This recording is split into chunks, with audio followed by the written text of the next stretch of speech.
Hey there! Is today your first time here? Or maybe your first time in a while? If so, maybe you're wondering exactly who we are and what this church is all about. Well, we'd like you to know that we're a group of ordinary people who are on an amazing journey together, following Christ. Our guide is the Bible because it's the divinely inspired Word of God, and it will never take us in the wrong direction. Along the way, we hope you'll see that we are welcoming and spiritually passionate, and that getting to know you is a big deal to us. We know that the road is rough sometimes, but we'll work really hard to bring you practical and relevant messages to equip and encourage you through life's ups and downs. We want you to know that we care about this community, and we believe that it's our job to make it a better place. So, no matter who you are or where you've been, we're glad you're here with us today, and we hope that you'll join us on our journey, following Christ and living out His plan for us. So, welcome to church. प्रभु यीशु मसीह के मधुर नाम में मैं आप सबों का स्वागत करती हूँ। परमेश्वर का वचन कहता है, आज का दिन यहोवा ने बनाया है, आइए हम सब मिलकर के आनंदित हों। और परमेश्वर का वचन कहता है, फिलिपी 4:4 में कहता है, प्रभु में सदा आनंदित रहो। मैं फिर कहता हूँ, आनंदित रहो। तुम्हारी कोमलता सब मनुष्यों पर प्रकट हो, प्रभु निकट है। किसी भी बात की चिंता मत करो, परंतु हर एक बात तुम्हारे निवेदन, प्रार्थना और विनती के द्वारा धन्यवाद के साथ परमेश्वर के सम्मुख उपस्थित किए जाएं। आइए हम लोग प्रार्थना करें।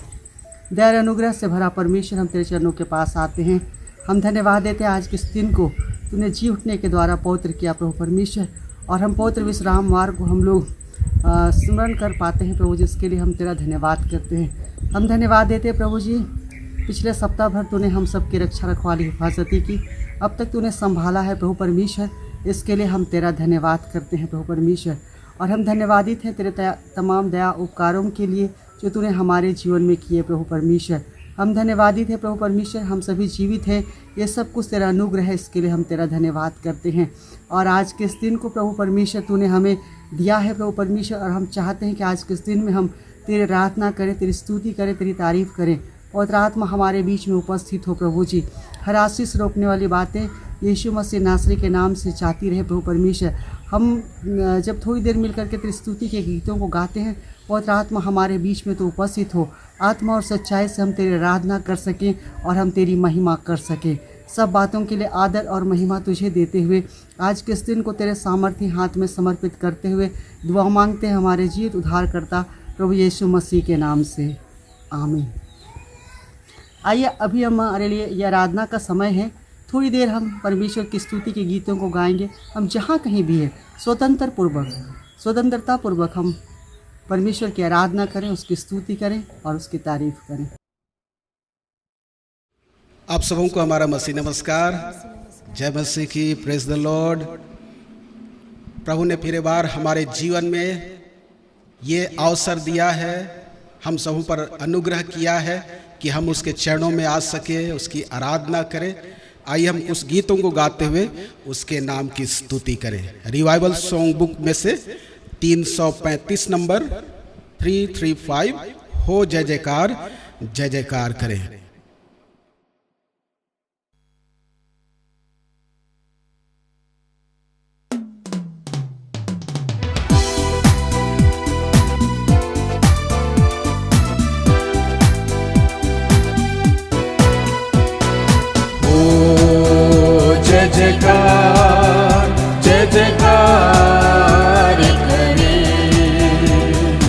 ओ जय जयकार करे। वो है हमारा राजा, राजा दुख संकट से बचाता। वो है हमारा राजा, राजा दुख संकट से बचाता। हम पर अपनी करुणा करता और करता उपकार। क्यों ना उस पर तन मन वारे दे अपना अधिकार। क्यों ना उस पर तन मन वारे दे अपना अधिकार। ओ जय जयकार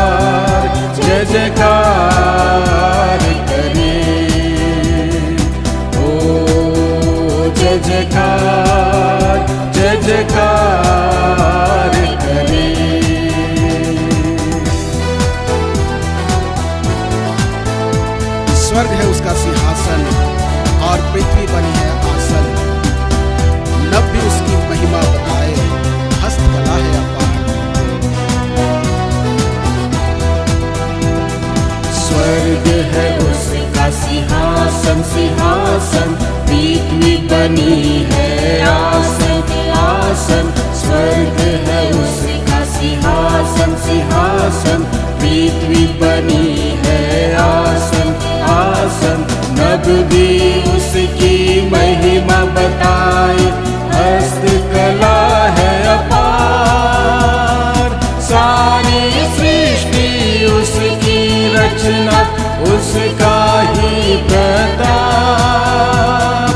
सारी सृष्टि उसकी रचना, उसका ही प्रताप। ओ जय जयकार जय जयकार करे, ओ जय जयकार जय जयकार करे। उस पर जिसका भरोसा वो तो कभी ना डूबेगा। आइए हम लगातार अपने प्रभु पर अपना भरोसा बनाए रखें।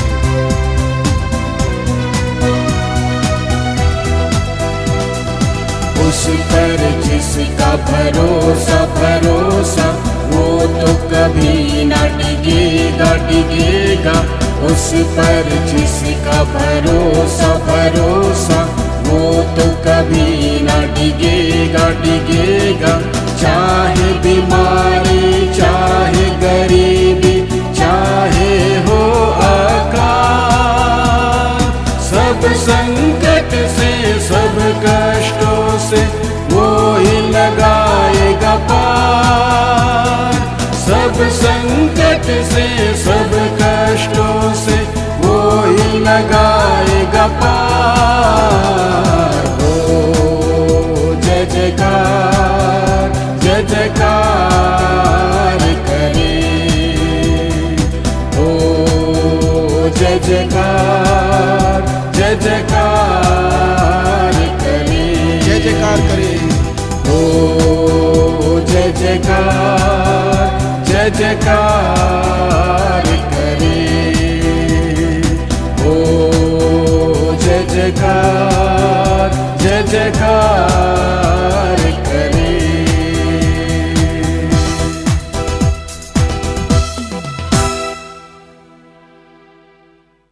हालेलुया। आइए हम और भी गीतों को गाते हुए प्रभु को महिमा दे, आदर दे। रिवाइवल सॉन्ग बुक से 567 567। अंबर भी नया धरती भी नई और नया यरूशलेम होगा। यूहन्ना ने पतमुस टापू में बहुत सारे बातों के विषय में दर्शन देखा।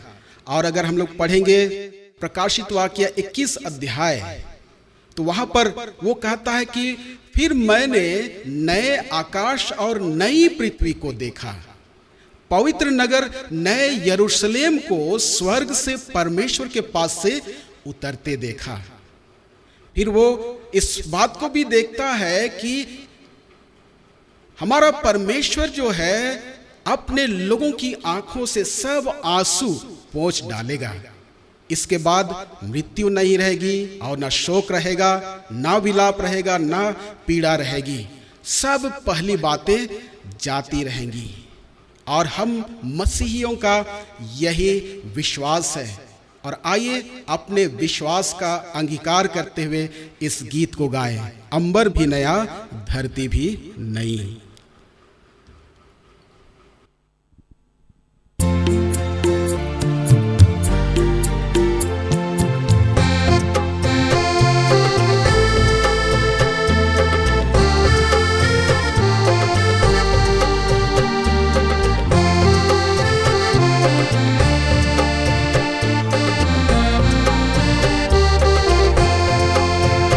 अंबर भी नया धरती भी नई और नया यरूशलेम होगा। हर सुबह नई हर शाम नई, हर वक्त सुहाना होगा।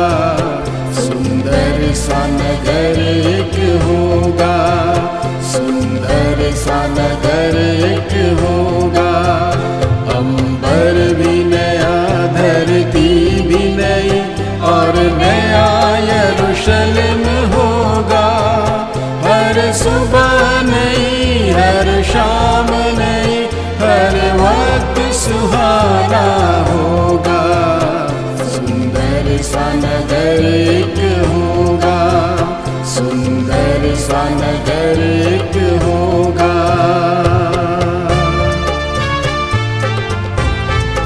अंधे की आंख खुलेगी और बहरे का कान खुलेगा, और लंगड़ा भी उस समय जोर से दौड़ेगा, और गूंगा भी प्रभु की महिमा गाएगा।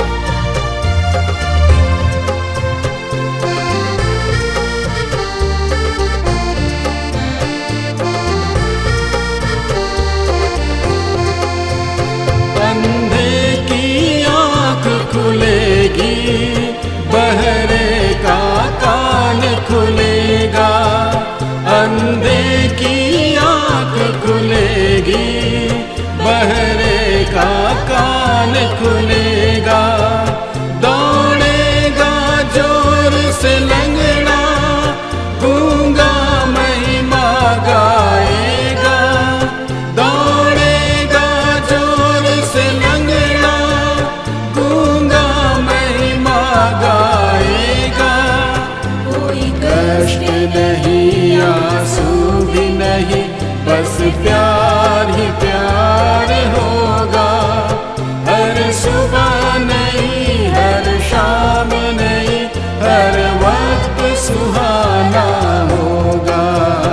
सुंदर सा नगर एक होगा, सुंदर सा नगर एक होगा।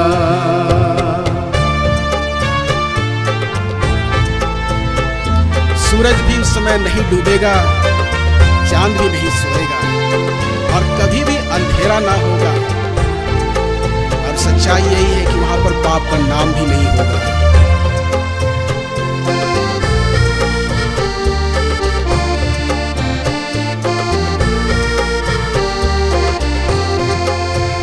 सूरज भी ना डूबेगा, चंदा भी ना सोएगा। सूरज भी ना डूबेगा, चंदा भी ना सोएगा। कभी अंधेरा ना होगा, और पाप का नाम ना होगा। कभी अंधेरा ना होगा, और पाप का नाम ना होगा। वहाँ मौत नहीं, बीमारी नहीं, कभी किसी का अंत न होगा। हर सुबह नहीं, हर शाम नहीं, हर वक्त सुहाना होगा। सुंदर सा नगर एक होगा, सुंदर सा नगर एक होगा। अंबर भी नया, धरती भी नई, और नया यरूशलेम होगा। हर सुबह नहीं, हर शाम नहीं, हर वक्त सुहाना होगा। सुंदर सा नगर एक होगा, सुंदर सा नगर एक होगा, सुंदर सा नगर एक होगा।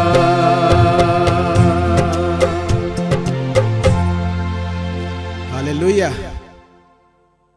और निश्चय हम उस सुंदर नगर में रहने जा रहे हैं अनंत काल के लिए, क्योंकि हमारे प्रभु ने हम सबों को अनंत काल के लिए बनाया है, और उसने हमें अनंत काल के लिए छुड़ा भी लिया है।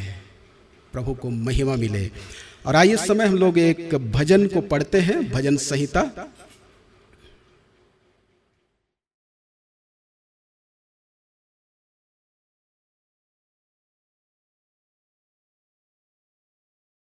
हम लोग पढ़ेंगे भजन संहिता 84 अध्याय 84।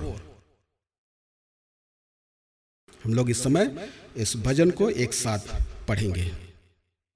हे सेनाओं के यहोवा, तेरे निवास क्या ही प्रिय है। मेरा प्राण यहोवा के आंगनों की अभिलाषा करते करते मूर्छित हो चला।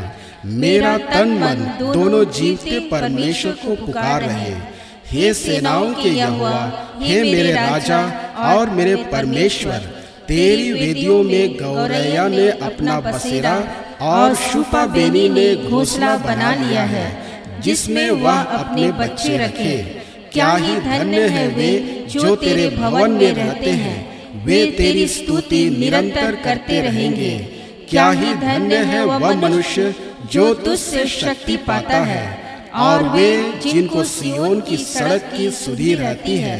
वे रोने की तराई में जाते हुए उसको सोतों का स्थान बनाते हैं। फिर बरसात की अगली वृष्टि उसमें आशीष ही आशीष उपजाती है। वे बल पर बल पाते जाते हैं। उनमें से हर एक जन सियोन में परमेश्वर को अपना मुंह दिखाएगा। हे सेनाओं के परमेश्वर यहोवा, मेरी प्रार्थना सुन। हे याकूब के परमेश्वर, कान लगा। हे परमेश्वर, हे हमारी ढाल, दृष्टि कर और अपने अभिषिक्त का मुख देख, क्योंकि तेरे आंगनों में का एक दिन और कहीं के 1000 दिन से उत्तम है। दुष्टों के डेरों में वास करने से अपने परमेश्वर के भवन की डेवढ़ी पर खड़ा रहना ही मुझे अधिक भावता है। क्योंकि यहोवा परमेश्वर सूर्य और ढाल है। यहोवा अनुग्रह करेगा और महिमा देगा, और जो लोग खरी चाल चलते हैं उनसे वह कोई अच्छी वस्तु रख ना छोड़ेगा। हे सेनाओं के यहोवा, क्या ही धन्य है वह मनुष्य जो तुझ पर भरोसा रखता है। आमीन। भजनकार हमें उत्साहित करता है कि जब हम अपने प्रभु पर भरोसा रखते हैं तो हम धन्य होते हैं, आशीषित होते हैं। और वह कहता है कि क्या ही धन्य है वे जो तेरे भवन में रहते हैं। जब हमारा जीवन प्रतिदिन उसके चरणों में रहने का जीवन होता है तब हम धन्य होते हैं, आशीषित होते हैं।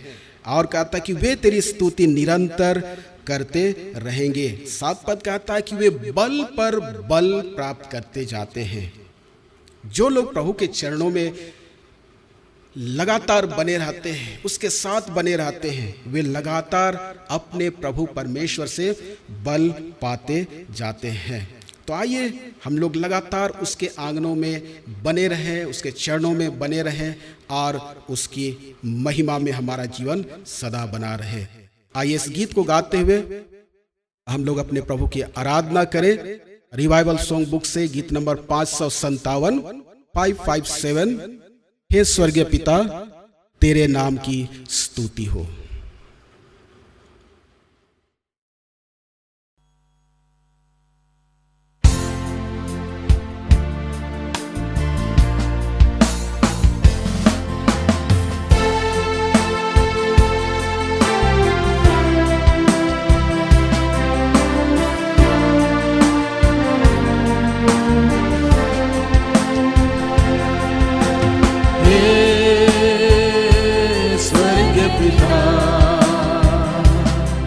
तेरे नाम की स्तुति हो।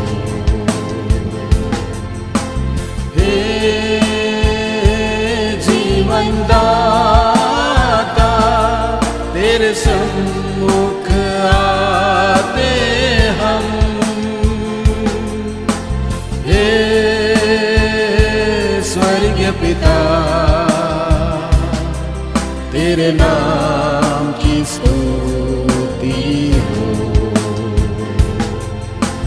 हे जीवन दाता, तेरे सम्मुख आते हम। आराधना आराधना ओ आराधना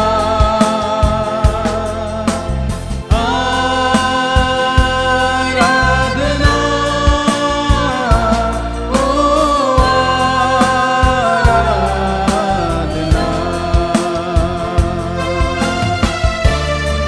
तेरे सिवा कोई नहीं आराधना के योग्य। तेरे सिवा कोई नहीं आराधना के योग्य। तेरे समान कोई नहीं स्वर्ग में या पृथ्वी में हो। तेरे सिवा कोई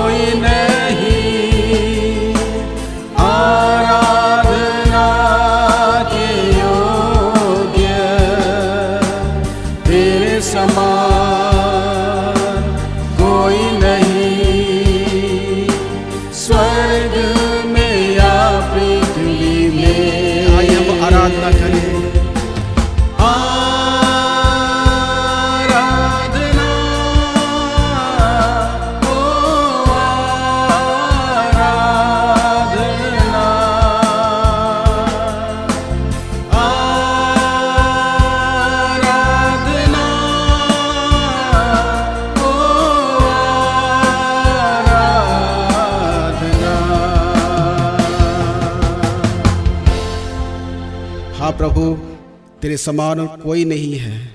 आराधना की योग्य, महिमा की योग्य सिर्फ और सिर्फ तू ही है प्रभु। ओ प्रभु, स्वर्ग में, पृथ्वी पर, कहीं पर भी और कोई तेरे समान नहीं है। तू ही राजाओं का राजा और प्रभुओं का प्रभु परमेश्वर, तू ही सृष्टि करता प्रभु। हम धन्यवाद देते हैं ओ प्रभु, तेरे अनुग्रह के लिए, तेरे उपकारों के लिए, तेरे अद्भुत प्रेम के लिए तेरा धन्यवाद करते हैं। हालेलुया। ओ प्रभु, तेरी महिमा हो। जीवन से भी उत्तम तेरी करुणा।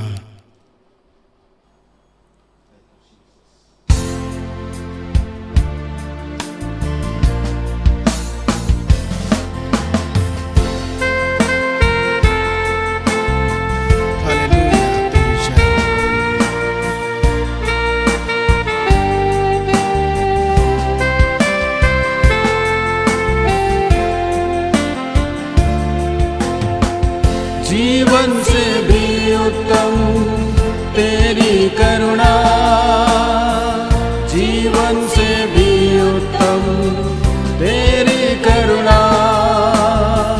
होठों से स्तुति करूँगा सर्वदा, तेरे नाम से मैं हाथ उठाऊँगा, हाथ उठाऊँगा प्रभु, तेरे नाम से मैं हाथ उठाऊँगा, हाथ उठाऊँगा प्रभु, तेरे नाम से मैं हाथ उठाऊँगा।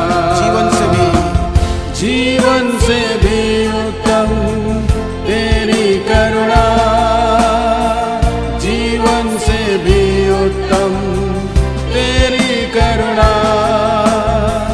होठों से स्तुति करूँगा सर्वदा, तेरे नाम से मैं हाथ उठाऊँगा, हाथ उठाऊँगा प्रभु, तेरे नाम से मैं हाथ उठाऊँगा, हाथ उठाऊँगा प्रभु, तेरे नाम से मैं हाथ उठाऊँगा। Thank you Jesus. महिमा हो, महिमा हो, महिमा हो परमेश्वर की।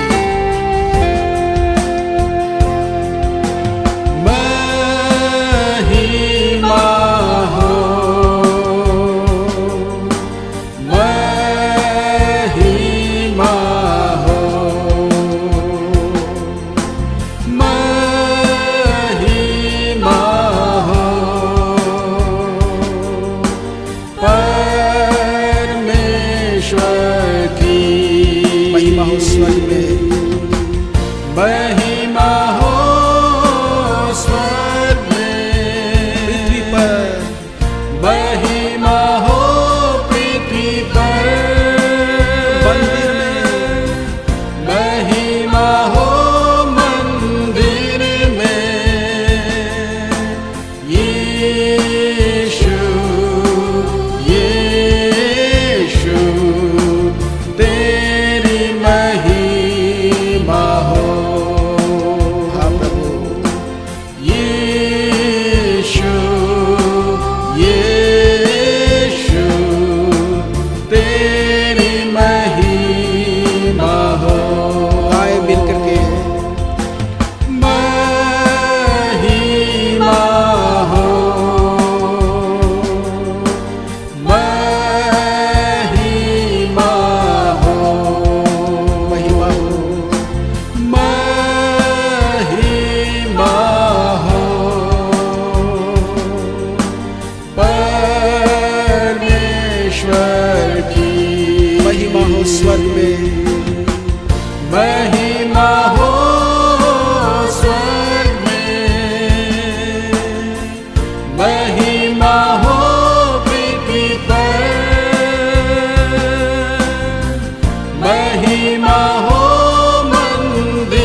हाँ प्रभु, तेरी महिमा हो, हमारे जीवन के हर पल में तेरी महिमा हो, हमारे जीवन के सब कामों के द्वारा तुझको महिमा मिले प्रभु। तूने कहा है कि हमारा हृदय तेरा मंदिर है प्रभु, हमारे हृदयों में तेरा धन्यवाद हो, तेरी महिमा हो, तेरी प्रशंसा हो। हम जिन कामों को करते हैं प्रभु, उन कामों में तेरी प्रशंसा हो, तेरी महिमा हो। हालेलुया। हे प्रभु, क्योंकि तू इसके योग्य है प्रभु, हम तेरी आराधना करते हैं, तुझको धन्य कहते हैं। हालेलुया। ओ पवित्र पवित्र पवित्र परमेश्वर, धर्मी और न्यायी प्रभु, मार्ग, सत्य और जीवन, आदि और अंत है तू, अल्फा और ओमेगा परमेश्वर है। तू ही सर्वशक्तिमान, सर्वोपस्थित और सर्वज्ञानी परमेश्वर है प्रभु। हम तेरी आराधना करते हैं, तुझको धन्य कहते हैं। और प्रभु, हम सब मिल करके इस समय अपने होठों का फल, स्तुति का बलिदान प्रभु तेरे सम्मुख में चढ़ाते हैं। सब कुछ प्रभु तेरे सम्मुख में सुगंधदायक बलिदान के रूप में ग्रहण योग्य हो, यीशु मसीह के नाम से आमीन। आमीन। आइए इस समय हम लोग परमेश्वर के वचन को सुनेंगे प्रभु के दास के द्वारा, और उस वचन के द्वारा से प्रभु हमें आशीषित करे, आनंदित करे, और हम सबों को हमारे विश्वास में और अधिक दृढ़ करे। Good morning, praise the Lord. Yeshu सहाय। फिर से एक बार आज की इस आराधना में सुबह के समय में हम लोग परमेश्वर की उपस्थिति में हैं। अभी भी लॉकडाउन जारी है और हम लोग दिन प्रतिदिन न्यूज पेपर में देखते हैं कि कोरोना वायरस जो है अपना प्रकोप फैलाते जा रहा है और दिन प्रतिदिन इससे संक्रमित लोगों की संख्या बढ़ती जा रही है। आराधनालय अभी भी बंद है, बहुत सारे मॉल्स, बहुत सारी दुकान, बहुत सारी चीजें अभी भी पूरी रीति से खुली नहीं है। और ऐसे समय में हम लोगों को सावधान रहने की आवश्यकता है, लेकिन हम लोग ऑनलाइन माध्यम से परमेश्वर के साथ में जुड़ पाते हैं, आराधना में सहभागी हो पाते हैं। ये हमारे लिए बहुत धन्यवाद का विषय है। और मुझे वचन याद आता है, रोमी उसका 35 से आगे वचन कहता है कि हमें कौन मसीह के प्रेम से अलग कर सकता है। रोमी 8वां अध्याय उसका 35 कहता है कि कौन हमको मसीह के प्रेम से अलग करेगा? क्या क्लेश या संकट या उपद्रव या अकाल या नंगाई या जोखिम या तलवार? हम लोगों को कोई भी चीज मसीह के प्रेम से अलग नहीं कर सकता है। आगे 37 पद में लिखता है वचन, परंतु इन सब बातों में हम उसके द्वारा जिसने हमसे प्रेम किया है जयवंत से भी बढ़कर हैं। क्योंकि मैं निश्चय जानता हूं कि ना मृत्यु, ना जीवन, ना स्वर्गदूत, ना प्रधानताएं, ना वर्तमान, ना भविष्य, ना सामर्थ, ना ऊंचाई, ना गहराई और ना कोई और सृष्टि हमें परमेश्वर के प्रेम से जो हमारे प्रभु यीशु मसीह में है अलग कर सकेगी। हमें कोई भी चीजें परमेश्वर के प्रेम से अलग नहीं कर सकती है, चाहे वो कोरोना महामारी हो, चाहे और भी कोई महामारी हो।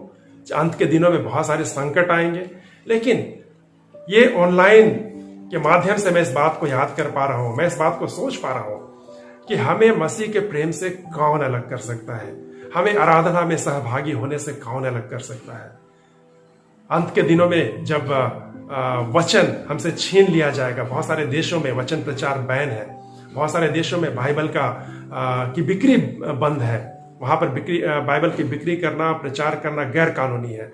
हो सकता है आने वाले दिनों में हम ऐसे संकटों का सामना करें, लेकिन परमेश्वर का धन्यवाद हो कि परमेश्वर ने मनुष्यों को बुद्धि दी है, टेक्नोलॉजी दिया है, और इस टेक्नोलॉजी के माध्यम से आज हम इसका लाभ उठा पा रहे हैं।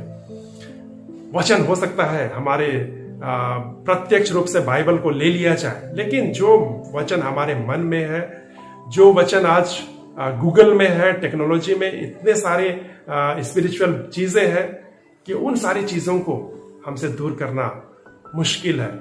आज बहुत सारी चीजें ऑनलाइन टेक्नोलॉजी के माध्यम से, यूट्यूब के माध्यम से हो रही है, बच्चों की पढ़ाई हो रही है टेक्नोलॉजी के माध्यम से। ऐसे समय में जब हम लोग परमेश्वर से जुड़ते हैं इस सुबह की आराधना में, हम लोग भी धन्यवाद देते हैं परमेश्वर का इस टेक्नोलॉजी के लिए कि इस टेक्नोलॉजी के माध्यम से हम लोग एक दूसरे से जुड़ पाते हैं। प्रत्यक्ष रूप से आमने सामने हम एक दूसरे को नहीं देख पा रहे हैं, लेकिन हम लोग इस आराधना में जुड़ पा रहे हैं मैं स्वागत करता हूं सारे लोगों का, जितने लोग आज की इस आराधना में जुड़े हैं। आइए हम लोग प्रार्थना करते हैं और इस समय को परमेश्वर पिता के हाथ में सौंपते हैं। महान सामर्थ्य पिता परमेश्वर, हम आपका धन्यवाद करते हैं प्यार प्रभु जी, आज के इस दिन में प्यार प्रभु जो आपने हमें दिया है। पिता परमेश्वर, आपके नाम की महिमा स्तुति करते हैं प्यार प्रभु। हम धन्यवाद करते हैं प्यार प्रभु जी इस टेक्नोलॉजी के माध्यम से कि हम जुड़ पाते हैं एक दूसरे से प्यार प्रभु, इस आराधना में सहभागी हो पाते हैं। पिता परमेश्वर, हम प्रार्थना करते हैं जितने लोग भी इस आराधना में जुड़े हैं प्यार प्रभु जी, हम सबके संग साथ हो लीजिए, अपनी उपस्थिति को दीजिए, अपने वचनों का प्रकाश को दीजिए प्यार प्रभु जी। हम प्रार्थना करते हैं जिन बातों से आप हमसे बातचीत करना चाहते हैं उन बातों को हमारे समक्ष रखिए प्यार प्रभु जी। आपका वचन हमसे बोले, बातचीत कीजिए पिता परमेश्वर। बोलने वाला मैं नहीं परंतु आप हो पिता। प्रार्थना करते हैं आपके आशीष के लिए, आपकी उपस्थिति के लिए धन्यवाद करते हैं। प्रार्थना मांगते हैं आपके प्रिय पुत्र हमारे प्रभु यीशु मसीह के नाम से, आमीन। मैं आज के इस समय को शुरू करना चाहता हूं एक छोटी सी कहानी के साथ में। ये कहानी है एक छोटे बच्चे की और उसकी माँ की कहानी है। दोनों एक दुकान में जाते हैं। माँ कुछ खरीदारी करती है और वो दुकानदार जो था उनके घर का जान पहचान का व्यक्ति था और वो प्राय उस छोटे बच्चे को टॉफियां दिया करता था, चॉकलेट दिया करता था। खरीदारी के बाद वो दुकानदार एक चॉकलेट का डब्बा उस बच्चे के सामने रखता है और कहता है कि बेटा जितनी चाहे टॉफी तुम इससे निकाल लो अपने हाथों से। वो बच्चा नहीं निकालता है, थोड़ा शर्माता है और निकालता नहीं है। फिर से वो दुकानदार कहता है कि बेटा शर्माओ मत, जितनी चाहते हो तुम अपने हाथों से टॉफियां निकाल लो। वो बच्चा नहीं निकालता है। तब अंततः वो दुकानदार क्या करता है, अपने हाथ को इस डब्बे में डालता है और टॉफियां निकाल करके उस बच्चे को देता है। बच्चा दोनों हाथ को फैलाता है और खुशी खुशी टॉफियां लेता है और वहां से चला जाता है। रास्ते में उसकी मां पूछती है बच्चे से कि बेटे जब दुकानदार अंकल तुमको बोल रहे थे कि अपने से टॉफियां ले लो, तुम नहीं ले रहे थे, लेकिन जब वो अपने हाथों से टॉफियां देते हैं तुम ले लेते हो बहुत खुशी खुशी, ये क्या बात है? तब वो बच्चा बोलता है कि माँ मेरे हाथ छोटे हैं ना, यदि मैं अपने हाथ से यदि चॉकलेट निकालता तो बहुत कम चॉकलेट आता, 8-10 चॉकलेट आता, लेकिन जब अंकल ने अपने हाथों से टॉफियां निकाली, उनके हाथ बड़े हैं, देखो अब मेरे हाथ में करीब 20 टॉफियां हैं। उसकी मां मुस्कुराती है। वो बच्चा भी बहुत खुशी खुशी अपने घर की ओर चला जाता है। मेरे प्रियो, जब हम परमेश्वर से आशीषों को मांगते हैं, परमेश्वर से आशीषों को प्राप्त करते हैं अपनी इच्छाओं, अपनी ज्ञान के अनुसार, अपनी समझ के अनुसार, वो आशीषें हो सकता है हमारे लिए कम पड़े, लेकिन जब परमेश्वर अपनी ओर से आशीष देता है तो वो हमें भरपूरी की आशीष देता है। आज का वचन इन्हीं बातों को बताता है। आज भारत में मसीहियों की संख्या बहुत कम है। आज मसीहियों की संख्या अगर प्रतिशत में देखें तो 2%, 3% या ज्यादा से ज्यादा मान लें कि 5% तक मसीहियों की संख्या है और 95% जो है ये अन्य लोगों की संख्याएं हैं। बहुत बार मसीही लोग देखते हैं अन्य लोगों को और ऐसा प्रतीत होता है कि अन्य लोग जो है वे बहुत ज्यादा है, संख्या में बहुत ज्यादा है और साथ ही साथ उनके पास पूरे 95% है। जब हम देखते हैं समाज में जितने बिजनेस हैं उसमें से अधिकांश बिजनेस करने वाले लोग अन्य लोग हैं, अन्य विश्वास के लोग हैं। जितनी बड़ी बड़ी नौकरियां करने वाले लोग हैं अन्य विश्वास के लोग हैं और ऐसा प्रतीत होता है कि वो लोग बहुत आशीषित हैं। बहुत बार हम लोगों को समझ में नहीं आता है कि परमेश्वर की आशीषें एक्चुअल में क्या है और किन बातों को हम परमेश्वर की आशीष के रूप में गिनेंगे। बहुत सारी चीजें हैं संसार में। हम लोग जब प्रार्थना करते हैं तो हम लोग परमेश्वर की आशीषों को मांगते हैं। प्रतिदिन जब हम लोग व्यक्तिगत प्रार्थना में आते हैं या पारिवारिक प्रार्थना में आते हैं, हम लोग प्रार्थना करते हैं कि प्रभु आप हमें आशीष दीजिए, आप हमारे जीवन को आशीषों से भर दीजिए। हम लोग प्रार्थना करते हैं कि प्रभु जी आप हमारे परिवारों को आशीष दीजिए, हमारे बच्चों को आशीष दीजिए, हमारे रिश्तेदारों को आशीष दीजिए। हम लोग ये प्रार्थना हो सकता है बचपन से करते आ रहे हो या जिस समय से यीशु मसीह को हमने जाना, यीशु मसीह को अपना उद्धारकर्ता ग्रहण किया, हम इस प्रार्थना को करते आ रहे हैं कि परमेश्वर आप हमें आशीष दीजिए, लेकिन बहुत बार जब हम कल्पना करते हैं, तुलना करते हैं दूसरों से, तो ऐसा लगता है कि हमारे जीवन को परमेश्वर ने आशीषित नहीं किया है, ऐसा हमें प्रतीत होता है। आज एक व्यक्ति के विषय में हम लोग देखेंगे, उसको भी ऐसा ही लगता था कि कहीं उसके जीवन में कुछ कमी है। हो सकता है उसके जीवन में कुछ ऐसी कमी रही होगी जिसके कारण से उसे लगता था कि परमेश्वर ने उसे आशीष नहीं दिया है। आपके मन में आ रही होगी वो बात। बाइबल में एक चरित्र है जिसके बारे में बहुत कम मिलता है, कि मात्र 2 ही 3 वचन उसके बारे में मिलते हैं, और उसका नाम है याबेस, जो हमें मिलता है पहला इतिहास उसका 4 अध्याय उसका 9 और 10 पद में याबेस के विषय में हमें प्राप्त होता है। आइए इसको हम लोग पढ़ते हैं। पहला इतिहास 4 अध्याय 9 और 10 पद को। इसमें ऐसा लिखा हुआ है कि और याबेस अपने भाइयों से अधिक प्रतिष्ठित हुआ, और उसकी माता ने यह कहकर उसका नाम रखा, या उसका नाम याबेस रखा, कि मैंने इसे पीड़ित होकर उत्पन्न किया है। और याबेस ने इस्राएल के परमेश्वर को यह कहकर पुकारा कि भला होता कि तू मुझे सचमुच आशीष देता और मेरा देश बढ़ाता, और तेरा हाथ मेरे साथ रहता, और तू मुझे बुराई से ऐसा बचा रखता कि मैं उससे पीड़ित ना होता। और जो कुछ उसने मांगा परमेश्वर ने उसे दिया। मात्र ये 2 ही वचन याबेस के विषय में हमें मिलता है। वो याबेस जो था यहूदा के वंश का एक छोटा सा व्यक्ति था, और याबेस जो था उसका याबेस नाम का जो अर्थ होता है वह होता है पीड़ा, कष्ट। और उसकी माता ने उसका नाम पता नहीं क्या सोच करके रखा, याबेस। लेकिन इसमें वचन में लिखा हुआ 9वें पद में कि उसकी माता ने उसका नाम याबेस रखा कि मैंने इसे पीड़ित होकर के जन्म दिया है। हो सकता है कि याबेस के जन्म के समय उसकी मां बहुत पीड़ित थी, प्रसव पीड़ा बहुत ज्यादा हुई होगी, या कुछ ऐसी परिस्थितियां रही होंगी कि बहुत पीड़ित थी उसकी मां, और उसी पीड़ा को सोच करके उसका नाम याबेस रखा गया। आप कल्पना कीजिए कि प्रतिदिन उसकी मां उसको याबेस करके पुकारती थी, उसे कैसा लगता था होगा।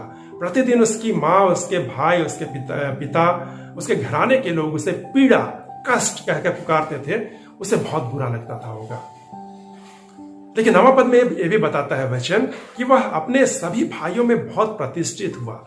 उसने कुछ ऐसी बातें की होगी, कुछ ऐसे काम किए होंगे, कुछ ऐसी उसका जीवन शैली ऐसी रही होगी कि वो अपने सभी भाइयों से अधिक प्रतिष्ठित हुआ।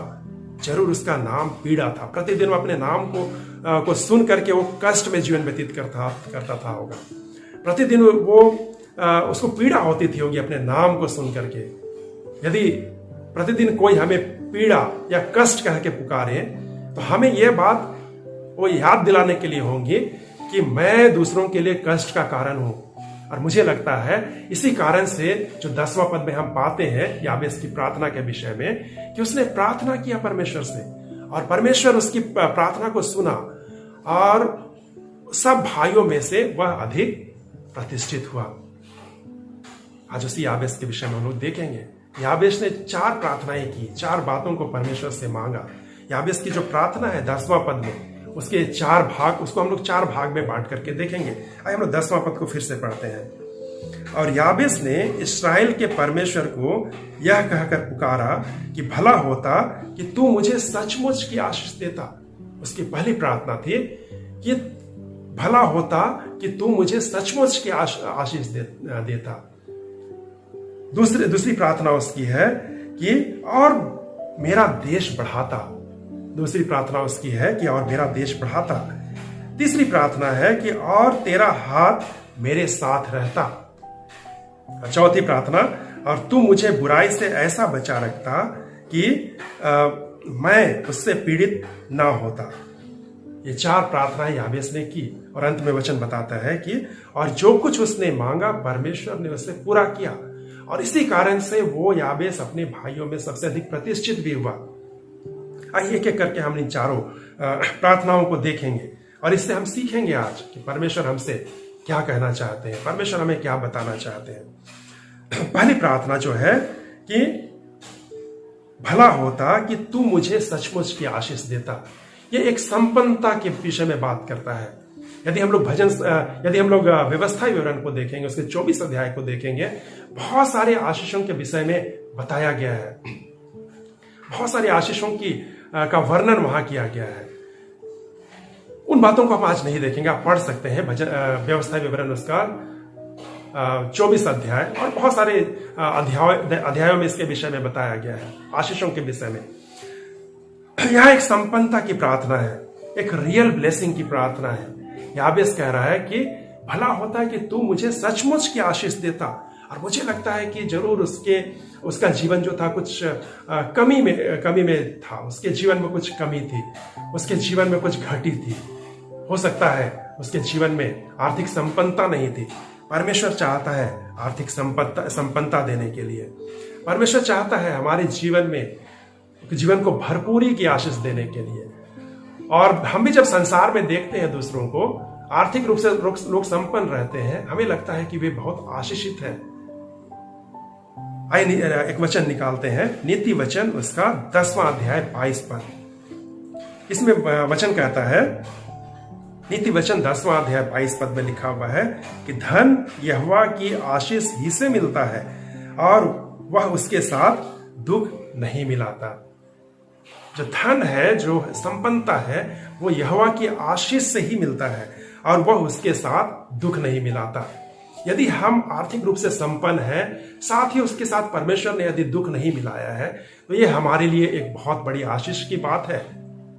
और नीति वचन में ही एक और जगह लिखा हुआ है, नीति वचन 15 अध्याय इसका 6वां पद में, कि धर्मी के घर में बहुत धन रहता है परंतु दुष्ट के उपार्जन में दुख रहता है।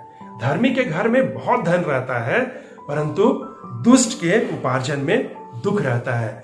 परमेश्वर यदि हमें आशीष दे रहा है, धन की आर्थिक आशीष दे रहा है, और उसमें यदि परमेश्वर ने दुख नहीं मिलाया है, ये हमारे लिए रियल ब्लेसिंग है। बहुत सारे धनी लोगों को आप देख सकते हैं कि परमेश्वर ने उन्हें संपन्नता तो दी है, परमेश्वर ने उन्हें आर्थिक आशीष तो दी है, लेकिन उनके जीवन में बहुत सारे कष्ट है, बहुत सारे दुख है, बहुत सारी तकलीफें हैं। उनके जीवन में आर्थिक संपन्नता है लेकिन साथ में बीमारियां हैं। उनके जीवन में आर्थिक संपन्नता है परंतु वे भोजन सही ढंग से नहीं कर पाते हैं। ऐसी ऐसी बीमारियां हैं कि डॉक्टर ने उन्हें अच्छा खाना खाने से मना कर दिया है। वचन कहता है नीति वचन उसका 10 का 22 में कि धन यहोवा ही की आशीष से मिलता है और वह उसमें दुख नहीं मिलाता। परमेश्वर चाहते हैं कि हमारे जीवन में जो भी आशीष आए उसमें कोई दुख नहीं हो। यदि हम कोई आर्थिक सुख सुविधाओं का उपभोग कर रहे हैं, उसके साथ परमेश्वर दुख ना मिलाए। परमेश्वर यही चाहता है, परमेश्वर उसमें भी आशीष प्राप्त करना चाहता है। जब हम प्रार्थना करते हैं अपने परिवारों के लिए, हम प्रार्थना करते हैं, प्रभु हमारे परिवारों को आशीषित कर, प्रभु हमारे घर को आशीषित कर, हमारे धन को आशीषित कर, हमारे स्वास्थ्य को आशीषित कर, प्रभु जी हमारे भोजन वस्तुओं को आशीषित कर। और जब परमेश्वर हमारे हर एक क्षेत्र को आशीषित करेगा तो परमेश्वर उसमें दुख नहीं मिलाएगा। और ये प्रार्थना केवल आर्थिक संपन्नता की बात नहीं है, मुझे लगता है कि इससे बढ़ करके है जो याबेस बोल रहा है कि भला होता है कि तू मुझे सचमुच की आशीष देता। इसको हम लोग डिफाइन नहीं कर सकते, इसको मैं कल्पना नहीं कर सकता हूं कि याबेस ने किस परिस्थिति में यह प्रार्थना की होगी। लेकिन इसकी गहराई को जब बैठ करके आप सोचेंगे तो जरूर कुछ बातें रही होंगी जो याबेस को लगता होगा, वो गिनती करता होगा कि मेरे पास ये है, मेरे पास घर है, मेरे पास धन है, मेरे पास दौलत है, मेरे पास खेत है, लेकिन कुछ कमी है जो कि मुझे आशीष, ऐसा लग रहा है कि मेरे जीवन में आशीष की कमी है। याबेस को भी लग रहा होगा कि उसके पास तो बहुत कुछ है लेकिन उसके जीवन में सचमुच की आशीष की कमी है, रियल ब्लेसिंग की कमी है। और उस रियल ब्लेसिंग को हमें आज अपने जीवन के लिए पहचानने की आवश्यकता है कि आपके जीवन के लिए, मेरे जीवन के लिए वो रियल ब्लेसिंग क्या है, वो सचमुच की आशीष क्या है। इसे मैं नहीं बता सकता, इसे परमेश्वर बता सकते हैं। इसे आप बैठ करके आप चिंतन कर सकते हैं कि आपके जीवन के लिए वो रियल ब्लेसिंग क्या है, वो सचमुच की आशीष क्या है। और यदि वो सचमुच की आशीष हम प्राप्त करेंगे तो परमेश्वर की शांति, परमेश्वर की वो असीम शांति, या कहे परमेश्वर की भरपूरी की आशीष हमारे जीवन में आएगी। दूसरी बात जो है, याबेस कहता है कि और मेरा देश बढ़ाता। यह एक दर्शन की बात है। याबेस का जो दर्शन है केवल अपने जीवन के लिए नहीं, केवल अपने परिवार के लिए नहीं, परंतु वो चाह रहा है कि उसका देश भी बढ़े। वो चाहता है कि उसके देश में भी वो आशीष जो प्राप्त कर रहा है, उसका दर्शन अब केवल अपने घर तक सीमित नहीं है, अपने जीवन तक सीमित नहीं है। अब उसका दर्शन जो है, उसकी प्रार्थना जो है, वो देश के सीमाने तक जाती है और वो पूरे देश के लिए सोचता है। वो कह रहा है कि और मेरा देश बढ़ाता।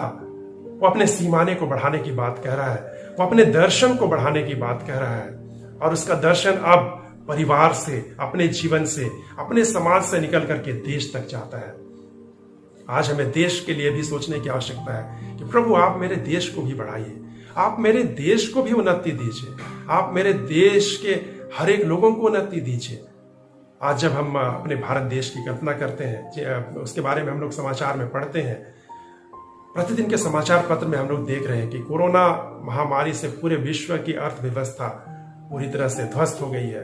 लोग आज बेरोजगारी में जीवन व्यतीत कर रहे हैं, लोगों का रोजगार चला जा रहा है और लोग एक भय के वातावरण में जीवन व्यतीत कर रहे हैं। देश का जीडीपी जो है, आर्थिक स्तर जो है, एकदम निचले पायदान पर है। पिछले 70 सालों में कुछ अर्थशास्त्री कहते हैं कि एकदम निचला स्तर है। जब आजादी को हमने प्राप्त किया था उस समय की स्थिति थी, वैसी स्थिति आर्थिक क्षेत्र में, अर्थव्यवस्था में आ रही है और आने वाली है। और आने वाले दिनों में ये स्थिति और भी भयावह हो सकती है। अर्थव्यवस्था पूरी रीति से आज चौपट हो गई है। हमें प्रार्थना करने की आवश्यकता है याबेस की तरह। अपने दर्शन को अपने जीवन, अपने परिवार, अपने समाज से पढ़ करके अपने देश के लिए सोचने की आवश्यकता है। और ये हमारी प्रार्थना का विषय आज का होना चाहिए कि आप परमेश्वर मेरे देश को भी बढ़ाइए, मेरे देश में जो समस्याएं हैं उन्हें आप दूर कीजिए। और ये याबेस की दूसरी प्रार्थना थी। पहली प्रार्थना थी संपन्नता के लिए, अपने जीवन के लिए, अपने परिवार के लिए और सचमुच की आशीष के लिए। और दूसरी उसकी प्रार्थना थी कि उसके देश को बढ़ाने के लिए। आज हमें दर्शन को, अपने दर्शन को बड़ा करने की आवश्यकता है। और परमेश्वर की भी ये दर्शन है कि हम जो है, जो सुसमाचार जो है, वो केवल यहूदिया और सामरिया तक नहीं, परंतु देश के, वरन विश्व के छोर तक पहुंचे। संसार के छोर तक हमें गवाह बनने की आवश्यकता है और संसार के छोर तक हमें अपने दर्शन को ले जाने की आवश्यकता है। ये हमारे दूसरा प्रार्थना का विषय होना चाहिए। तीसरी बात जो याबेस अपने प्रार्थना में कहता है, जो हमें 10वां अध्याय में मिलता है कि और तेरा हाथ मेरे साथ रहता, और तेरा हाथ मेरे साथ रहता। यहां एक सामर्थ के लिए वो प्रार्थना कर रहा है, एक सामर्थ की बात वो कर रहा है। परमेश्वर का हाथ हमारे ऊपर रहना एक सामर्थ की बात है। यदि हमारे ऊपर किसी बड़े व्यक्ति का हाथ होता है, यदि हमारे ऊपर किसी राजनेता का हाथ हो जाए, तो फिर वो एक बड़ी बात है, संसार के लिए बड़ी बात है। बहुत सारे लोग कहते हैं कि मेरे ऊपर फलाने नेता का हाथ है, मेरे ऊपर फलाने मंत्री का हाथ है। और जब हमारे ऊपर, यदि आपके ऊपर किसी मंत्री या किसी नेता या किसी बड़े व्यक्ति का हाथ होता है, तो आपको कोई छू भी नहीं सकता, ऐसा प्रतीत होता है। यहां पर याबेस कह रहा है कि और तेरा हाथ मेरे साथ रहता। कल्पना कीजिए कि परमेश्वर का हाथ यदि हमारे साथ रहेगा तो हम कितने सामर्थ्यशाली होंगे। यदि कोई बड़े व्यक्ति का हाथ हमारे सिर पर रहता है तो कितनी हिम्मत मिलती है। यदि परमेश्वर का हाथ हमारे ऊपर रहेगा, यदि परमेश्वर का हाथ हमारे साथ रहेगा, तब क्या अद्भुत बात होगी। तब फिर हम कितने सामर्थ्य से और कितने कॉन्फिडेंस से भरे होंगे। और वो हाथ जो यीशु मसीह का छिदा हाथ है, जब वो हाथ हमारे ऊपर रहेगा, तब हम जीवन के हर क्षेत्र में आगे बढ़ सकते हैं। यीशु मसीह का छिदा हाथ जो है वो ताकत देता है। यीशु मसीह का छिदा हाथ जो है अंधों को आंख देता था। यीशु मसीह का छिदा हाथ जो था वो लंगड़ों को चलने की शक्ति देता था। और वो यीशु मसीह का छिदा हाथ जब हमारे ऊपर होगा, वो परमेश्वर का हाथ जब हमारे ऊपर होगा, तो हम कितने सामर्थ्यशाली होंगे ये हम कल्पना भी नहीं कर सकते। निर्गमन उसका 15 अध्याय उसका 6वां पद में वचन बताता है। निर्गमन उसका 15 अध्याय 6वां पद में कि हे यहोवा, तेरा दाहिना हाथ शक्ति इसमें महाप्रतापी हुआ है। हे यहोवा, तेरा हाथ शत्रु को चकनाचूर कर देता है। जब परमेश्वर का हाथ, और वो भी दाहिना हाथ, और उससे भी बढ़कर के यीशु मसीह का सीधा हाथ जब हमारे साथ रहेगा, जब हमारे ऊपर रहेगा, हम संसार में किस दूरी तक जा पाएंगे, कहां तक जा पाएंगे, आगे बढ़ पाएंगे, इसकी कल्पना हम लोग नहीं कर सकते हैं। इसकी कल्पना भी हम लोग नहीं कर सकते हैं। जब परमेश्वर का हाथ हमारे ऊपर होगा तो हम लोग जीवन के हर क्षेत्र में आगे बढ़ेंगे। हमें शत्रुओं का भय नहीं होगा, हमें अपने दुश्मनों का भय नहीं होगा, हमें अकाल का भय नहीं होगा, हमें मृत्यु का भय नहीं होगा, बीमारी का भय नहीं होगा। परमेश्वर का हाथ हमारे ऊपर होने की आवश्यकता है। और इस बात को याबे समझता था कि यदि परमेश्वर का हाथ उसके ऊपर होगा तो ये उसके जीवन के में एक बड़ी बात होगी। और यदि परमेश्वर का हाथ उसके जीवन में होगा, वो यहूदा के राष्ट्र में या अपने कुल में से या इसराइलियों में के बीच में वो एक अलग व्यक्ति होगा। जब परमेश्वर का हाथ हमारे ऊपर होगा, हम लोग अपने जीवन में एक अलग स्थान रखेंगे। परमेश्वर के लोगों का स्थान एक अलग स्थान होगा।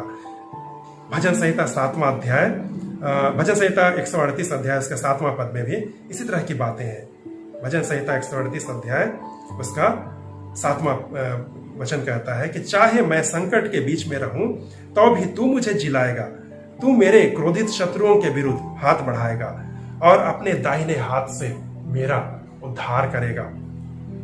अपने दाहिने हाथ से मेरा उद्धार करेगा। चाहे मैं संकट के बीच में रहूं तो भी तू मुझे जिलाएगा, तू मेरे क्रोधित शत्रुओं के विरुद्ध हाथ बढ़ाएगा और अपने दाहिने हाथ से मेरा उद्धार करेगा। परमेश्वर अपने हाथ को बढ़ाएगा और हमारे जितने विरोधी हैं, जितने शत्रु हैं, चाहे वो सामाजिक तरह के शत्रु हो, चाहे वो किसी व्यक्ति के रूप में शत्रु हो, चाहे वो किसी बीमारी के रूप में शत्रु हो, चाहे वो किसी अन्य बातों के रूप में शत्रु हो, परमेश्वर हमारे आगे चलेगा। वो अपना दाहिना हाथ बढ़ाएगा और हमें सामर्थ्यशाली करेगा और हमें सामर्थ्य प्रदान करेगा। ये हमारे लिए एक बड़ी बात होगी। और चौथी प्रार्थना, जो आखिरी प्रार्थना है याबेस की, कि और तू मुझे बुराई से ऐसा बचा रखता कि मैं उससे पीड़ित ना होता। कि तू मुझे बुराई से ऐसा बचा रखता कि मैं उससे पीड़ित ना होता। ये भी आज हमारी प्रार्थना की इस प्रार्थना की बहुत अधिक आवश्यकता है हमारे परिवार को, हमारे जीवन को, हमारे समाज को, हमारे देश को।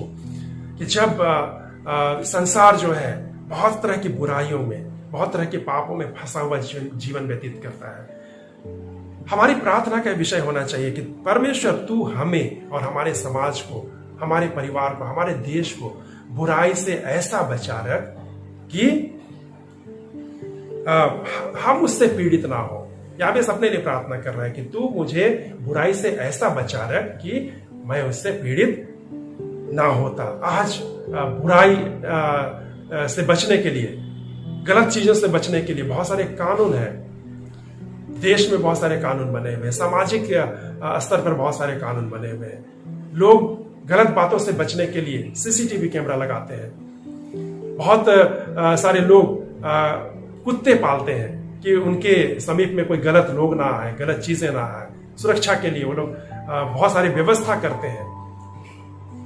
लेकिन जब तक परमेश्वर नहीं चाहेंगे तब तक बुराई हमसे दूर नहीं होगी।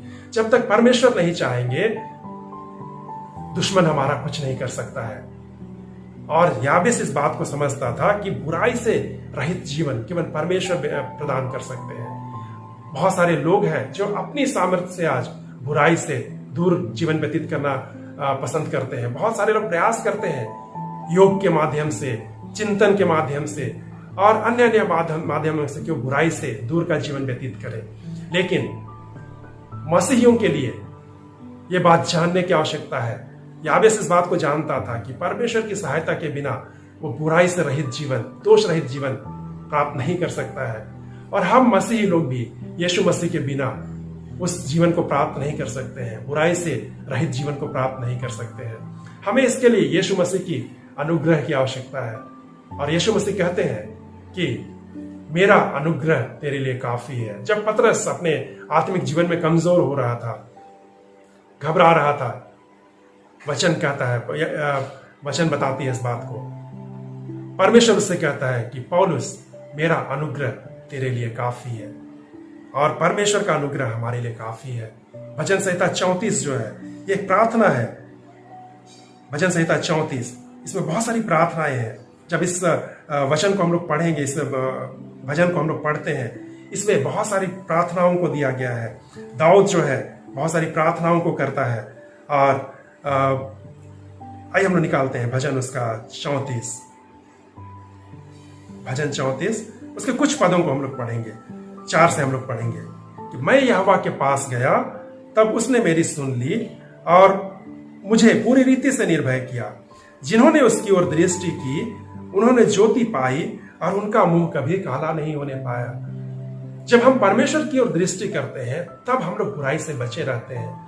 यहाँ पर भजनकार कहता है, भजन का लिखने वाला कहता है कि जिन्होंने उसकी ओर दृष्टि की, उन्होंने ज्योति पाई और उनका मुंह कभी काला नहीं होने पाया।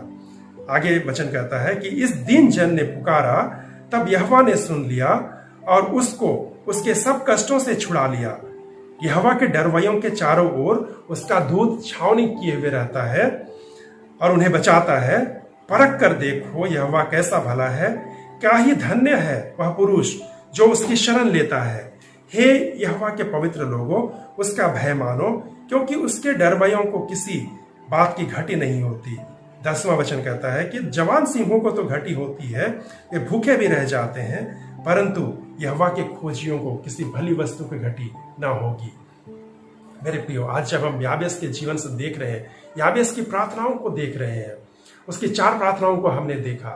पहली प्रार्थना, उसने सचमुच की आशीष के लिए प्रार्थना किया, रियल ब्लेसिंग के लिए प्रार्थना किया। दूसरी प्रार्थना, उसने अपने देश को बढ़ाने के लिए प्रार्थना किया। तीसरी प्रार्थना, उसने परमेश्वर के हाथ के लिए प्रार्थना किया। और चौथी प्रार्थना, बुराई से बचे रहने के लिए प्रार्थना किया। और परमेश्वर ने उसकी प्रार्थनाओं को सुना।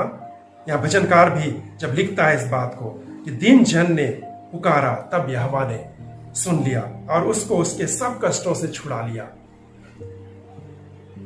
जब याबेस ने इस प्रार्थना को किया, मुझे लगता है कि उसका नाम का जो अर्थ था वो बदल गया उसके जीवन के लिए। अब तक वो कष्ट में जीवन व्यतीत कर रहा था, अब तक वो याबेस की तरह जीवन व्यतीत कर रहा था, लेकिन इस प्रार्थना के बाद उसका जीवन बदल जाता है। उसके जीवन का दर्शन बदल जाता होगा, उसके जीवन की प्राथमिकताएं बदल जाती होंगी, उसके जीवन का सोच बदल जाता होगा, क्योंकि अब वो सचमुच की आशीष प्राप्त कर रहा है परमेश्वर से। अब उसका देश बढ़ रहा है, अब परमेश्वर का हाथ उसके ऊपर है और वो बुराई से बचा हुआ है, क्योंकि वचन के अंत में लिखा हुआ है कि परमेश्वर ने उसकी प्रार्थना को सुना, यहोवा ने उसकी प्रार्थना को सुना और परमेश्वर ने उसकी प्रार्थनाओं को पूरा किया। आइए आज जब हम इस सुबह के समय में आराधना में है, ये हमारे प्रार्थना का विषय होना चाहिए। इस संसार में, इस देश में मसीहों की संख्या बहुत कम है। जैसा कि शुरू में हमने बात किया कि 3%, 4%, ज्यादा से ज्यादा 5% है इस भारत देश में मसीहों की संख्या। लेकिन जब 5% मसीही जब प्रार्थना करेंगे सचमुच की आशीष के लिए, देश को बढ़ने के लिए और परमेश्वर का हाथ इस देश के ऊपर होने के लिए और बुराई से बचने के लिए, यह देश बदल सकता है और यह देश जो है सचमुच की आशीष को प्राप्त कर सकता है, जिस तरह याबेस ने की। और इसकी शुरुआत होनी है हमें अपने जीवन से, इसकी शुरुआत हमें अपने जीवन से, अपने परिवार से करने की आवश्यकता है। और परमेश्वर हमारे जीवन को, हमारे परिवारों को आशीषों से भरेगा, ये मेरा विश्वास है और यही हमारी प्रार्थना होनी चाहिए। और परमेश्वर की जब आशीष हमें प्राप्त होगी, हम लोगों का जीवन जो होगा वो कष्टों से निजात पाने वाला जीवन होगा। याबेस अपने कष्टों से निजात पाया होगा और वो अपने भाइयों में प्रतिष्ठित होता है। जब हम लोग याबेस की प्रार्थना को अपने जीवन के, प्रतिदिन के जीवन का हिस्सा बना लेंगे, इस तरह की प्रार्थनाएं जब हम करेंगे, हम लोगों के बीच में प्रतिष्ठित होंगे। मसीही लोग लोगों के जीवन में प्रतिष्ठित होंगे और मसीहियों का जीवन एक प्रतिष्ठित जीवन होगा। मसीहियों का जीवन एक सचमुच की आशीष का जीवन होगा। और सचमुच की आशीष को हम लोग डिफाइन नहीं कर सकते हैं कि सचमुच की आशीष क्या है। यह रुपये पैसे से बढ़ करके है, यह अच्छा स्वास्थ्य से बढ़ करके है, ये संपन्नता से बढ़ करके है, ये सामर्थ्य से बढ़ करके है। और ये बहुत सारी चीज़ों से बढ़ करके है। उस सचमुच की आशीष को आज हमें ढूंढने की आवश्यकता है कि हमारे जीवन के लिए, हमारे परिवार के लिए, हमारे समाज के लिए, हमारे देश के लिए वो सचमुच की आशीष क्या है। और उस सचमुच की आशीष को, रियल ब्लेसिंग को आज हमें परमेश्वर से मांगने की आवश्यकता है। परमेश्वर बहुत आयत से आपको आशीष करे और हमारे इस आराधना में सहभागी हो रहे लोगों को आशीष करे, उनके जीवन को आशीष करे और हम लोग उस सचमुच की आशीष को ढूंढने वाले बनने पाए और परमेश्वर हमें सचमुच की आशीष दे। आइए हम लोग प्रार्थना करें। प्रभु जी, हम धन्यवाद करते हैं इस समय के लिए पिता। हम धन्यवाद करते हैं आपका पिता परमेश्वर कि आप महान हैं, आप स्तुति के योग्य परमेश्वर है। प्रभु जी, आज हमने याबेस के जीवन से, याबेस की प्रार्थना से इन 4 बातों को सीखा प्यार प्रभु जी, कि आप हमारे जीवन को सचमुच के आशीषों से भर दीजिए प्यार प्रभु जी। आप हमारे देश को बढ़ाइए प्यार प्रभु। आपका हाथ हमारे जीवन और हमारे देश के ऊपर होने पाए प्यार प्रभु जी। आप हमें और हमारे देश को बुराई से बचा करके रखिए प्यार प्रभु जी। और पिता परमेश्वर, इस प्रार्थना को आज हम अपने लिए, अपने समाज के लिए, अपने लोगों के लिए, अपने देश के लिए मांगते हैं प्यार प्रभु जी। और हम विश्वास करते हैं कि आप हमारी प्रार्थनाओं को सुन रहे हैं प्यार प्रभु जी। हम विश्वास करते हैं कि आप हमारी प्रार्थनाओं को पूरी करने जा रहे हैं पिता। धन्यवाद करते हैं पिता परमेश्वर, धन्यवाद करते हैं आपके नाम के लिए, धन्यवाद करते हैं आपके आशीषों के लिए। सारा आदर महिमा आपको देते हैं। धन्यवाद की प्रार्थना आपके प्रिय पुत्र हमारे प्रभु यीशु मसीह के नाम से मांगते हैं, आमीन। आराधना के अंत में हम लोग प्रार्थना करें। सर्वशक्तिमान ईश्वर दयालु पिता, हम लोग तेरा धन्यवाद करते हैं आज के इस दिन के लिए प्रभु परमेश्वर। पूरी आराधना में तू हमारे संग रहा प्रभु परमेश्वर, इसके लिए हम तेरा धन्यवाद करते हैं। और इस समय प्रभु परमेश्वर, हम लोग सभी को तेरे पवित्र और सामर्थी हाथ में हम लोग सौंपे जाते हैं प्रभु जी। हम लोग जो वचनों को सुनते हैं, वचनों को सुनने वाले ही नहीं लेकिन उस पर चलने वाले बन सके, ऐसा तू अनुग्रह कर प्रभु परमेश्वर।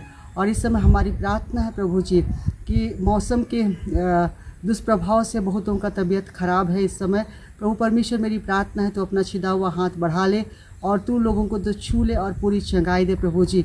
और इस कोविड-19 के कारण प्रभु परमेश्वर कई लोग संक्रमित हैं प्रभु परमेश्वर। मेरी प्रार्थना है यीशु के नाम से उनका संक्रमण समाप्त होने पाए प्रभु परमेश्वर और लोग चंगाई को प्राप्त करें प्रभु परमेश्वर और लोग स्वस्थ लाभ प्राप्त करके तेरे नाम की महिमा कर सके प्रभु जी। जितने सेवा करने वाले लोग हैं प्रभु जी, डॉक्टर्स, नर्सेस, उन सबों को तेरे हाथ में सौंपते हैं प्रभु परमेश्वर। उनको भी प्रभु परमेश्वर तू अपनी सुरक्षा प्रदान कर प्रभु परमेश्वर, ताकि वो लोग प्रभु जी तेरे लोगों की सेवा करते हैं प्रभु जी, वो लोग खुद भी स्वस्थ रहें प्रभु परमेश्वर और स्वस्थ रह कर के तेरी सेवा के कार्य को पूरा कर सके प्रभु। हम प्रार्थना करते जितने प्रशासनिक अधिकारीगण हैं प्रभु जी, उन सबों को भी तेरे हाथ में सौंपते हैं प्रभु परमेश्वर। हर एक को नाम बनाम तो आशीष दे प्रभु जी। जितने बॉर्डर के इलाके में प्रभु परमेश्वर हमारे देश की रक्षा के लिए लोग तैनात हैं प्रभु जी, सैनिकगण, उनको भी तेरे हाथ में सौंपते हैं। उनको भी तो अपनी सुरक्षा प्रदान कर प्रभु परमेश्वर और इस देश को तो अपने धर्म दाहिने हाथ से संभाले रख प्रभु परमेश्वर और होने दे प्रभु जी हर एक का जीवन प्रभु जी तुझ में सुरक्षित रहे, तेरी महिमा का कारण होने पाए। हम प्रार्थना करते हैं परमेश्वर पिता, हम सबों ने तेरे दया उपकारों को स्मरण करते हुए जो भी प्रभु जी हमने दान अर्पित किया है इसको तेरे हाथ में समर्पित करते हुए शुद्ध कर, पवित्र कर, आशीषित कर और प्रभु परमेश्वर तेरे सेवा के काम आने पाए प्रभु जी और सेवकाई की सारी ज़रूरतें पूरी की जाए और तू ही महिमा पाए प्रभु जी। हर एक के भंडार को तू भरा पूरा रख प्रभु जी, हर एक की शारीरिक, आत्मिक, लौकिक सारी आवश्यकताओं को तू पूरा कर और सब बातों के द्वारा तू महिमा पाए प्रभु जी। हम धन्यवाद देते हैं, इस नए सप्ताह को तेरे हाथ में सौंपते हैं प्रभु जी। पूरे सप्ताह भर तो हमारी अगुवाई कर, हमारा मार्गदर्शन कर, ताकि हम तुझ में निरंतर आगे बढ़ते जाएं, वचन में, प्रार्थना में, संगति में हमेशा आनंदित रहें, ऐसा तू अनुग्रह कर प्रभु परमेश्वर। और हम धन्यवाद देते हैं प्रभु जी सारी आशीषों के लिए प्रभु जी। तूने अपने बेटे बेटियों को अपनी महिमा के लिए इस्तेमाल किया, इसके लिए हम तेरा धन्यवाद करते हैं प्रभु जी। और धन्यवाद के साथ प्रभु जी हम सभी तेरे पवित्र और सामर्थी हाथ में सौंपे जाते हुए ये दुआ मांगते हैं हमारे जीवित उद्धारकर्ता प्रभु यीशु मसीह के नाम से, आमीन। और हमारे प्रभु यीशु ख्रिस्ट का अनुग्रह, ईश्वर पिता का प्रेम और पवित्र आत्मा की सहभागिता हम सबों के साथ सर्वदा रहे। Praise the Lord.